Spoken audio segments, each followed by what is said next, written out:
Depuis des mois, le conflit yéménite se concentre ici, à Marib. Rebelles houthis, soutenus par l'Iran, et forces pro-gouvernementales dirigées par l'Arabie saoudite s'affrontent. Une bataille sanglante dans le dernier bastion du gouvernement. Ce lundi, de nouveaux raids aériens au sud de la ville ont fait 150 morts côté houthi selon la coalition militaire. Le chef des rebelles a appelé à la poursuite des combats. C'est un peu la dernière bataille des Houthis contre le gouvernement. Et si les Houthis se mettent à contrôler Marib, en tout cas à défaire le gouvernement et les tribus, la coalition, ce serait un grand échec de la part de l'Arabie saoudite et surtout du gouvernement.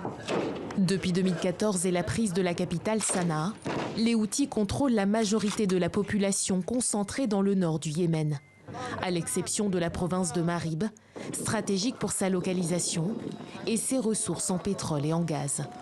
Ces dernières semaines, et malgré des pertes quotidiennes selon la coalition, les Houthis ont intensifié leur progression face à une armée nationale en déroute. Les Houthis essayent d'avoir le plus de gains territoriaux dans cette guerre avant de pouvoir lancer des négociations pour un partage du Yémen.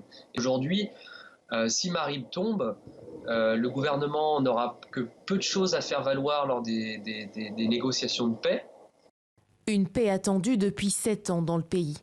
La guerre au Yémen a fait des milliers de morts parmi les civils et des millions de déplacés. Selon les Nations Unies, il s'agit du pire désastre humanitaire au monde.